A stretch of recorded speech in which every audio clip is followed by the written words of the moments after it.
Aujourd'hui, on va voir, avant de passer à l'abdomen, on va voir ce qui sépare le thorax de l'abdomen. C'est quoi? C'est le muscle, ce muscle-là, le muscle diaphragme. Alors, pour voir, je vais cacher tout l'appareil respiratoire qui est en haut. Et je vais cacher aussi l'appareil circulatoire aussi. Et l'appareil abdominal. Je vais cacher tout l'appareil abdominal, voilà. Et je vais laisser les os. Et notre muscle, c'est aujourd'hui, c'est quoi? C'est le diaphragme. Alors, le diaphragme, c'est quoi? C'est tout simplement un parapluie avec deux bras. Voilà. Au lieu d'une, on a deux bras pour ce parapluie-là qui est le diaphragme. Ces bras-là, voilà, un et l'autre, sont les piliers du diaphragme. En fait, le diaphragme, il est constitué, si je l'isole ici, comme ça, je l'isole, il est constitué par deux piliers musculaires. Les voici qui sont appelés tout simplement les piliers diaphragmatiques. Une qui est à droite, qui est plus longue que celle qui est à gauche. Voilà, ces deux piliers-là. Et en fait, et en haut, ça c'est la partie, on peut dire, verticale de ce muscle. Puis la partie horizontale, c'est celle-là, c'est cette charpente-là. Voilà, avec un centre qui est tendineux. Vous pouvez le voir, ici, elle est bleue. Avec également une voilà, bleue, avec à la périphérie les muscles proprement dit, qui sont charnus, comme vous pouvez le voir. Alors, comme tout muscle, on va voir les insertions et la terminaison. En fait, il a trois insertions, ce muscle. Comme vous pouvez le voir, il a plusieurs insertions. Une insertion en avant, c'est avec le xiphoïde, comme vous pouvez le voir. Voilà. Une insertion latérale avec les côtes. Voilà, avec les côtes, comme vous pouvez le voir, tout ça, c'est avec les côtes. Et la troisième insertion, tout ça, c'est les côtes. La troisième insertion, c'est en arrière, ici en arrière, comme vous pouvez le voir, avec les vertèbres lombaires, c'est l'insertion lombaire. Voilà, par les deux piliers qu'on vient de décrire, les deux piliers droit et gauche. Et pour la terminaison, tous ces muscles-là, tous ces parties xiphoïdiennes, la partie costale, la partie lombaire, les fibres musculaires ils vont se diriger vers un centre, c'est celui-là en blanc, ce centre-là, ça c'est la terminaison. La terminaison, elle est fibreuse. Et voilà, c'est ça, la terminaison de notre muscle, le muscle diaphragmatique. Alors, comme vous pouvez le voir également, elle est traversée, on peut voir qu'elle est traversée par des trous. Voilà, par des trous, ça c'est un trou, comme vous pouvez le voir. Pourquoi? Pour laisser passage aux choses, ou bien aux éléments qui vont passer, qui doivent passer de thorax vers le diaphragme. À savoir, le plus ici postérieur, vous pouvez le deviner, c'est l'aorte. Et puis, une qui est en avant, plus en avant. Qu'est-ce qu'on va trouver plus en avant? C'est la veine cave. Voilà, elle est dans le centre fibreux, bien tendineux. C'est la veine cave inférieure qui va passer du cœur vers en bas vers l'abdomen pour le drainage veineux de l'abdomen. Et on a juste en avant de l'aorte, on va trouver cette ouverture-là au niveau du muscle charnu. C'est pour le passage de l'œsophage. Pour le passage de l'œsophage. Alors c'est ça pour notre muscle diaphragmatique. On va passer à la vascularisation et l'énervation. En fait, la vascularisation, elle est assurée, comme vous pouvez le voir là, elle est assurée par l'aorte, tout simplement. Il va donner ce qu'on appelle les nerfs ou bien les artères phréniques inférieures pour sa face inférieure. Et en haut, l'aorte, toujours, il va donner quoi? Il va donner des artères phréniques supérieures pour sa face supérieure. Voilà. Et en fait, aussi la face supérieure là, elle est vascularisée aussi par, on va voir cette artère, surtout cette branche-là, qui est muscle phrénique, qui est la branche de l'artère thoracique interne, c'est une branche de l'artère subclavienne, comme vous pouvez le voir. Alors cette artère, l'artère qui est en avant, voilà, l'artère thoracique interne, elle est en avant, elle va traverser, comme vous pouvez le voir, le diaphragme en tenant cette branche qui est l'artère musculo-phrénique pour bien entendu le diaphragme. Alors on reprend, on a parlé pour la vascularisation veineuse, ou bien la vascularisation artérielle. On a en bas, on a les artères phréniques inférieures, voilà, inférieures, de l'autre côté la même chose, qui sont des branches de l'aorte, et aussi de l'aorte en haut, pour sa face supérieure, on a quoi? On a l'artère phrénique supérieure. Et toujours pour la face supérieure, ici, on a quoi? On a plus en avant, on va trouver une branche de l'artère subclavière. Voilà, l'artère subclavière, c'est l'artère thoracique interne. Elle va donner au niveau diaphragmatique, là, cette branche qui est l'artère musculo-phrénique, comme vous pouvez le voir, et de l'autre côté, la même chose. Alors ça, c'est pour la vascularisation artérielle. Alors, pour l'énervation, il est assuré, rappelez-vous, c'est une énervation motrice assurée par les nerfs phréniques. Rappelez-vous, les nerfs phréniques on a déjà étudié au niveau de thorax et son latéral au nerf vague. Voici, ils vont traverser, ce nerf phrénique, c'est un nerf mixte avec une partie sensitive. Pourquoi? Pour les séreuses, les trois séreuses, le péricarde, la plèvre et le péritoine. Et une partie, d'ailleurs, il va passer entre la plèvre latéralement et le péricarde médialement.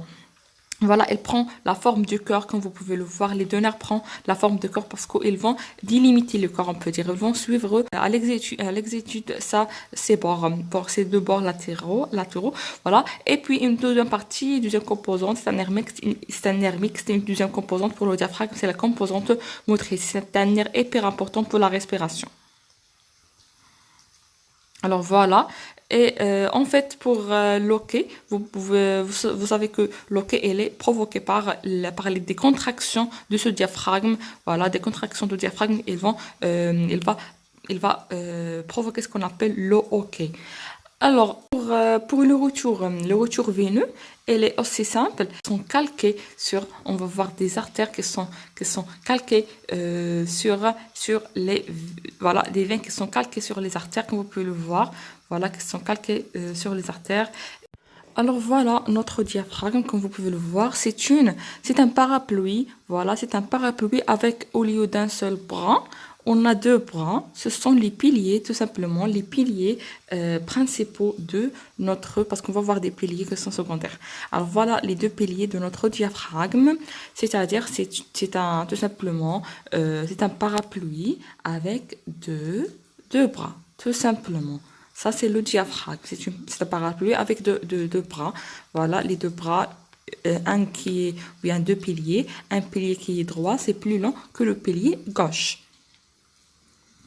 Alors, on a dit trois insertions. Comme tout muscle, il y a des insertions terminaisons.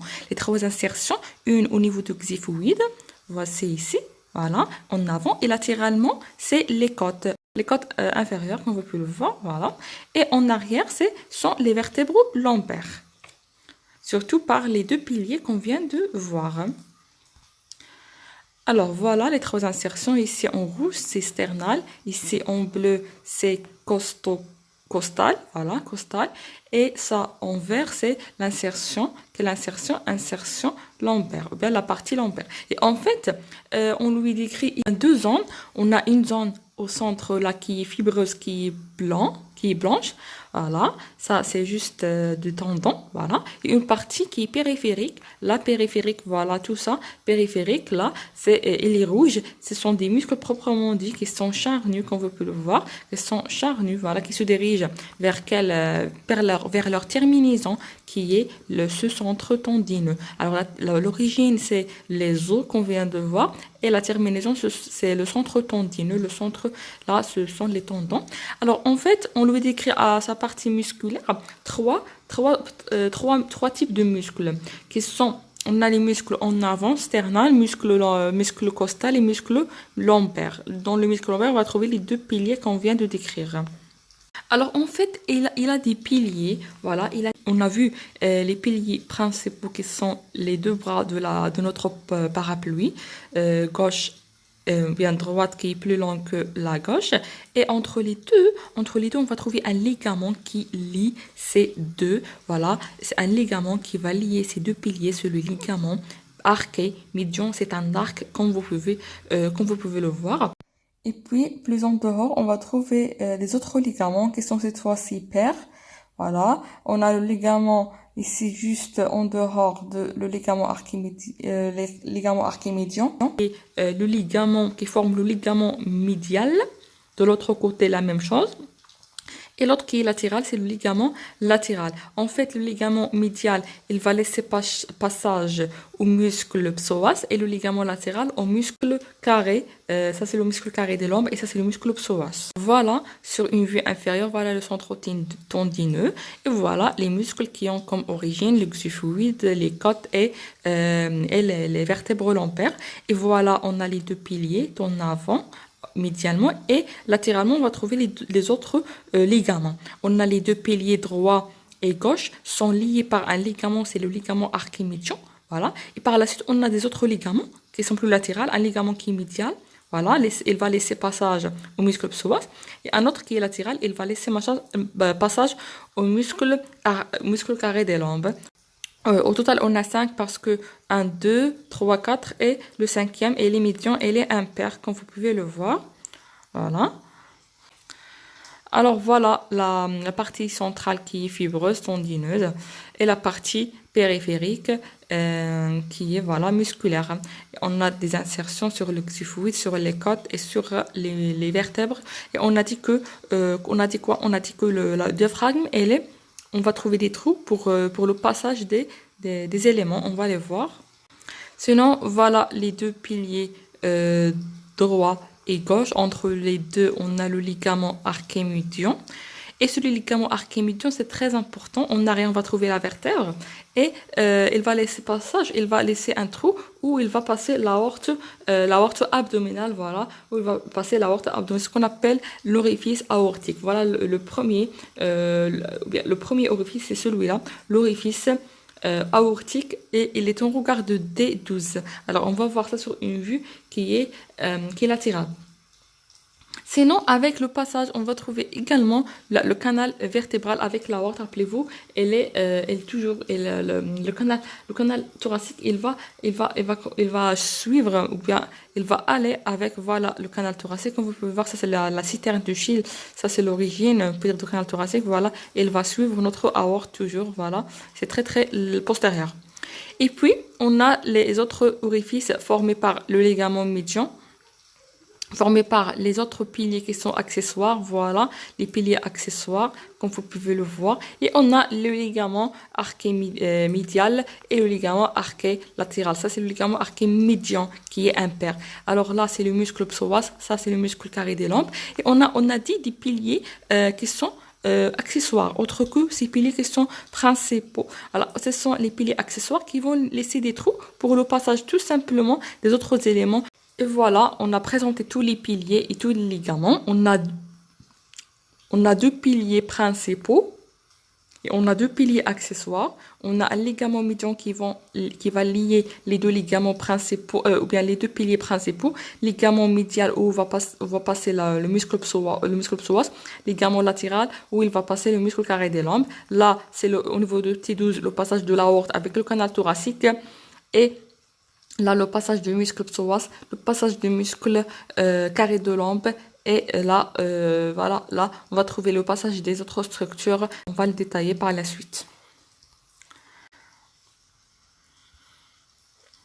Alors, on a deux types des orifices.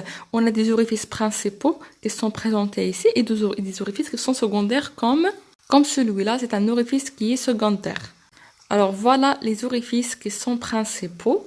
Voilà, les trois qui sont au nombre de 3. Un qui est plus postérieur et qui est limité en arrière par les vertèbres lombaires et en avant par le ligament médian et latéralement par les deux piliers principaux. C'est quel trou là? C'est quel orifice? C'est l'orifice aortique où il va passer l'aorte et le canal thoracique, on va voir. Puis plus en avant, on va trouver un trou qui est formé par deux faisceaux, ou par des faisceaux musculaires proprement dit, voilà, par la torsion des faisceaux musculaires. Voilà, c'est comme un sphincter pour l'œsophage. Là où on va trouver l'orifice œsophagien. Il va laisser passage à l'œsophage. Et quoi encore? Vous pouvez le deviner, ce sont les nerfs vagues. Nerf vague gauche en avant de l'œsophage et nerf vague droit en arrière de l'œsophage. Voilà, ça c'est pour l'orifice œsophagien. Et on a plus en avant, vous pouvez le deviner, c'est la veine cave inférieure qui est la plus antérieure par rapport à ces deux structures. Et voilà, c'est quelle veine? La veine cave inférieure voilà, qui va passer pour le retour veineux de l'abdomen. Et il va passer, mais cette fois-ci, dans le centre tendineux. C'est-à-dire il est entouré par des tendons et non pas par des muscles. Pourquoi? Parce qu'on on doit absolument pas écraser notre veine. On doit pas l'écraser comme celle-là, comme pour l'orifice, qui est très important. Ces muscles-là, il va servir comme un sphincter pour ne pas laisser le bol alimentaire retourner de l'abdomen, de l'estomac vers l'œsophage. C'est hyper important, cette différence entre les deux. Alors que la veine, elle doit toujours être intacte. Elle doit toujours être intacte, c'est-à-dire, ce sont juste des fibres qui ne contractent pas. Ce sont les tendons qui ne contractent pas, c'est-à-dire, c'est le centre tendineux. Voilà les orifices sur une vue qui est antérieure. Voilà plus en arrière par le ligament médian et l'os en arrière.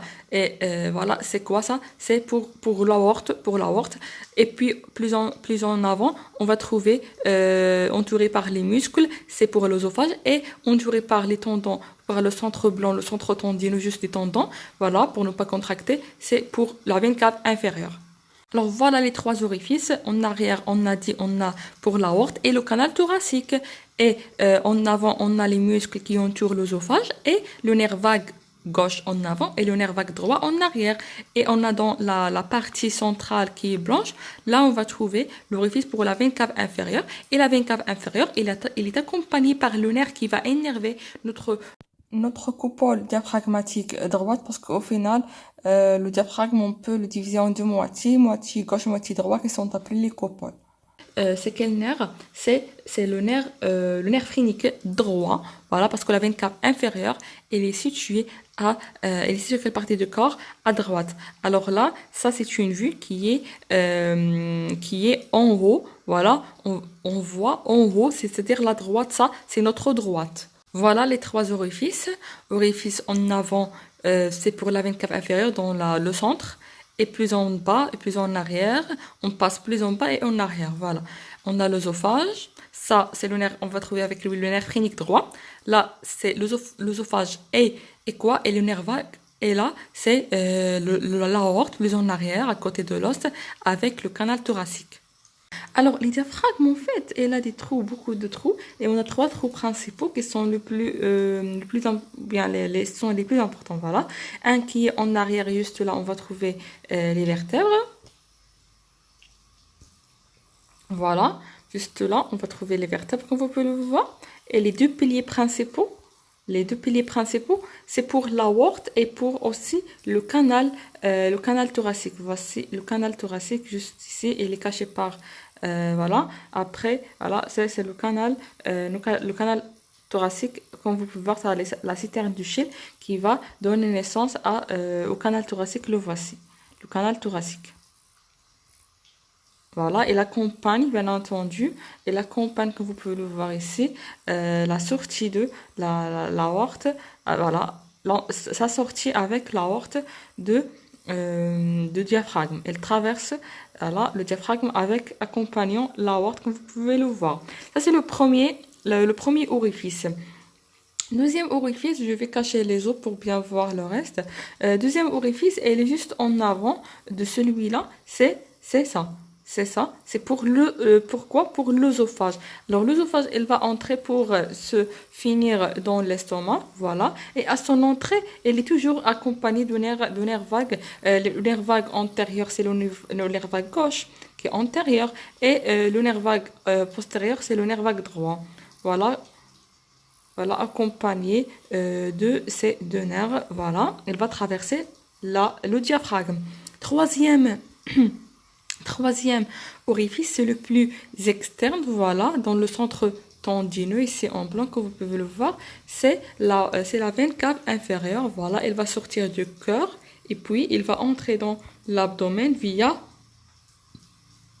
le diaphragme. Voilà, ça c'est pour... et il est accompagné de quoi? Il est accompagné de nerf phrénique droit, parce que la veine cave inférieure, elle est située à droite. Voilà le nerf phrénique droit, alors que le nerf phrénique gauche, il est seul, comme vous pouvez le voir là. Ça, c'est le nerf phrénique gauche, il est seul.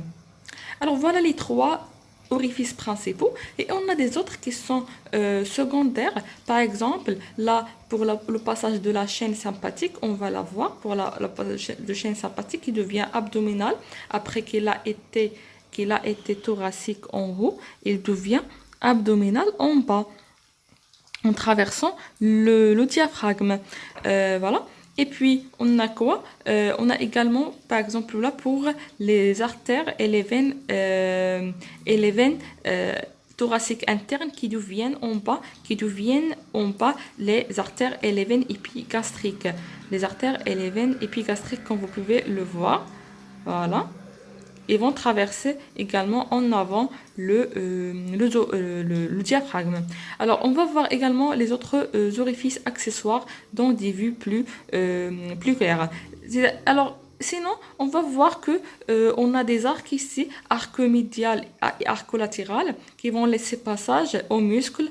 On a le muscle psoas pour l'arc médial, voilà, qui est médial, et on a le muscle carré des lombes pour l'arc latérales, comme vous pouvez le voir, et elles sont symétriques, c'est-à-dire la même chose, on va la trouver de l'autre côté. On va détailler ça sur ces images en 2D. Sinon, ce qu'il faut retenir, c'est le passage de l'aorte avec le canal thoracique en arrière, voilà, du même trou, et le passage plus en avant de l'œsophage avec les nerfs vagues, droit et gauche, et le passage de la veine cave inférieure accompagné du nerf phrénique droit, parce que la veine cave inférieure elle est située à droite. Voilà, et les autres trous sont accessoires, on va les voir. Alors, on n'a pas que les trois orifices qu'on vient de voir, l'orifice pour l'aorte et un orifice pour l'œsophage et l'autre qui est dans le centre tendineux pour la veine cave inférieure. Non, on a des autres qui sont accessoires. Ce sont les principaux qu'on vient de décrire. On a des autres qui sont accessoires. On a des autres, ils sont repartis en trois groupes. On a un groupe qui est antérieur, un groupe qui est latéral et un groupe qui est postérieur. Commençons par le groupe. Ici, si on fait un zoom, on retient cette image. Alors, on a quoi? On a deux autres trous accessoires qui sont antérieurs. On a une qui est impaire, c'est la fente de Marfan. Cette fente de Marfan, c'est ce qu'on appelle aussi l'hiatus rétro-xiphoïdien parce qu'il est en arrière de xiphoïde. Voilà, c'est une fente formée par les faisceaux du diaphragme qui sont xiphoïdiens. Voilà, ça c'est la fente de Marfan où il passe rien ici. Il est avasculaire, il est vide. Voilà, et aucun élément y passe. Sinon, pour latéralement juste ici, on va trouver les autres orifices. Ce sont la fente de l'arrêt et l'autre de l'autre côté. Elles sont paires et elles sont entre le début de faisceau costal et le faisceau xiphoïde.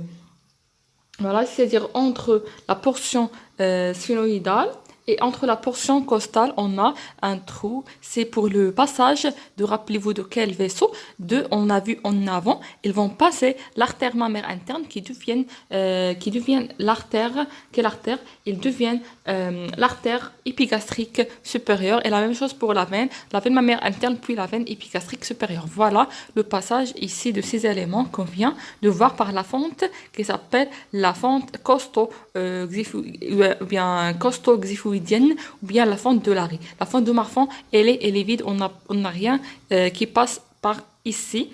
Et puis on a des autres orifices qui sont latérales. Alors, on a des trous au niveau des faisceaux, entre les faisceaux costaux. Entre le faisceau costaux, on va trouver des orifices là pour le passage des nerfs intercostaux, tout simplement. C'est pas très important. Les nerfs intercostaux vont passer par des orifices qui sont latéraux entre les faisceaux costaux. Sinon, on va passer aux autres groupes. On a dit le groupe antérieur, orifice bien la fente de Marfan, la fente de l'arrêt. Voilà, ça c'est vide, ça c'est pour les artères et les veines thoraciques internes. Ici latéralement, on va trouver pour les nerfs costaux, voilà, des petits trous. Et puis on a postérieur. Postérieur pour voir, on va prendre cette vue, comme vous pouvez le voir, antérieure, une vue frontale. Alors là, rappelez-vous, on a les deux piliers principaux. Voilà, ils sont liés par le ligament médian. Puis on a un pilier qui est accessoire. Et puis on a le ligament médial c'est un arc, et le ligament latéral, c'est un arc aussi. Ligament médial, le ligament latéral. En fait, on a des trous, on a le trou principal, rappelez-vous, c'est ça, c'est un trou principal, On a des trous qui sont accessoires à ce niveau-là, qui sont latérales à ce trou de la aorte, rappelez-vous. On a entre le pilier principal et le pilier accessoire, là, ce trou-là, ce vide-là, il va laisser passage à la veine, ce qu'elle veine qui est calquée ici sur les vertèbres en arrière, c'est la veine azygos. Et à gauche, ça c'est à droite. À gauche, toujours entre le pilier principal gauche et entre le pilier accessoire gauche, on va voir le passage de la veine hémiazygos. Voilà. Et puis, on a les autres toujours en arrière. Ça, c'est le premier orifice. On a un autre qui est plus latéral. C'est simple, c'est entre le pilier accessoire, voilà, et entre l'arcade du muscle psoas. Ça, c'est l'arcade du muscle psoas. Alors, entre le pilier accessoire et entre l'arcade du muscle psoas, on va trouver là un vide ici qui va laisser passage au nerf splanchnique. Voilà, les nerfs splanchniques et la chaîne sympathique. Rappelez-vous, on a dit qu'il va passer, la chaîne sympathique thoracique, elle va passer par ce trou entre l'accessoire et l'arc de psoas pour devenir par la suite abdominal. Et plus on passe en dehors, on va trouver un troisième trou, voilà, un troisième trou qui est sous l'arcade de psoas. Sous l'arcade de psoas, là, il va passer tout simplement la veine lombaire ascendante. Rappelez-vous, la veine lombaire ascendante, elle va former la veine azygos avec la veine subcostale. Et de l'autre côté, la même chose. Là, on va trouver au niveau de l'arcade de psoas le passage de la veine lombaire ascendante qui va former avec la veine subcostale. Elle va former la veine hémiazygos qui va passer par là, alors que entre l'arcade de psoas et l'accessoire, le pilier accessoire, on a la chaîne sympathique et les nerfs splanchniques. Et puis plus latéralement, on va trouver que sous l'arcade de carré de lampe, rappelez-vous, ça c'est l'arcade de carré de lampe, il va passer tout simplement le nerf subcostal ou bien le nerf douzième nerf intercostal qui va passer plus exactement dans ce hiatus qui s'appelle hiatus costolombaire. Pourquoi? Parce qu'en fait le ligament latéral, le ligament arqué latéral, il regroupe deux faisceaux, un faisceau qui appartient au faisceau costal et un faisceau qui appartient au faisceau lombaire. Voilà, entre les deux faisceaux, on a l'hiatus pour le passage de 12e nerf intercostal. Alors, on reprend, on a trois orifices qui sont principaux. On a plus en arrière, on va trouver, le premier, c'est l'orifice aortique pour l'aorte, et en arrière, juste en arrière, on va trouver le conduit thoracique, et plus en avant, entre les muscles, on va trouver l'œsophage. Voilà, c'est-à-dire l'orifice œsophagien et les nerfs vagues antérieurs qui sont gauche et postérieurs qui sont droits. Voilà, et puis plus en avant dans les tendons, voilà, la partie blanche ici du muscle diaphragmatique, on va trouver le passage un orifice principal aussi, c'est l'orifice de la veine cave pour le passage de la veine cave et le passage également de nerf phrénique ça c'est une vue qui est en haut, ça c'est le nerf phrénique droit, voilà, parce que la veine cave elle est à droite, ça c'est une vue qui est en haut, qui est supérieure. Sinon, on a également vu que on a des autres trous, des autres orifices qui sont secondaires, accessoires, et qui sont en avant, latéralement et en arrière. En avant, on a la fente entre les deux faisceaux xiphoïdiens, c'est rétro-xiphoïdien, c'est la fente qui est vide. Voilà, on n'a rien ici. Et puis, latéralement, on a une qui est entre les faisceaux xiphoïdiens et le début des faisceaux costaux. C'est ce qu'on appelle la fente de Larry, où il va passer les artères et les veines les veines thoraciques internes, elles vont devenir les veines et les artères épigastriques. Et puis, ça c'est pour antérieur. Et pour ça s'appelle également la fente costo-xiphoïdienne. Voilà, ou bien Larry. Et puis plus latéralement, entre les faisceaux de costaux, on va trouver des trous pour le passage des nerfs intercostaux. Voilà, parce que là on va trouver des côtes, et ça, quand je te l'indique, ce sont les faisceaux costaux, c'est-à-dire les nerfs intercostaux. Et puis plus latéralement, plus en arrière, on va trouver là On va trouver plusieurs trous à ce niveau. Alors ça, c'est le pilier principal et ça, c'est le pilier secondaire. Et entre les deux, on a un orifice, une fente. Voilà, cette fente-là, c'est pour le passage de quelle veine? La veine hémiazygos à gauche et la veine hémiazygos à droite, comme vous pouvez le voir. Et le pilier principal, voilà, et ça c'est le pilier secondaire. Et on a entre le pilier secondaire et quel arc ça? C'est l'arc médial. Entre le pilier accessoire et l'arc de psoas, là on va trouver le passage de la chaîne de la chaîne sympathique et la chaîne et les nerfs splanchniques. Et puis là on va trouver le passage de psoas. On va trouver avec elle. On va trouver quoi? On va trouver la veine lombaire ascendante, voilà. Et puis plus latéralement, plus en arrière, on va trouver l'arc ou bien quel ligament. Voilà, ça, c'est le ligament arqué latéral. Là, on va trouver le passage de quel muscle? Le muscle carré de l'ombe. Là, on va trouver un trou, voilà, un trou entre la partie costale et la partie lombaire. C'est ce qu'on appelle l'hiatus costolombaire, pour tout simplement pour le 12e nerf intercostal, parce qu'on est passé au côté costal. Voilà, le 12e nerf intercostal. Alors c'est ça pour les trous, voilà. Ce qu'il faut retenir, ce sont surtout les trous principaux. Alors ce qu'il faut retenir aussi, que l'aorte est plus postérieure et plus en bas, voilà. C'est-à-dire au niveau de T12, son orifice il est au niveau de T12. Et puis plus en avant, le premier c'est l'œsophage, c'est-à-dire T10. Et plus en avant et plus en haut, on va trouver la veine cave inférieure, c'est T8. C'est-à-dire, ce qu'il faut retenir, c'est on a deux entre chaque niveau. Voilà, T8, puis 2, c'est-à-dire 10, puis 2, c'est-à-dire 12. Et le plus postérieur, c'est le plus bas. Voilà, c'est-à-dire 12 pour l'aorte, 10 pour l'œsophage et T8 pour la veine cave inférieure. Alors voilà, on a fini avec ça. On va passer à en bas, c'est-à-dire l'abdomen.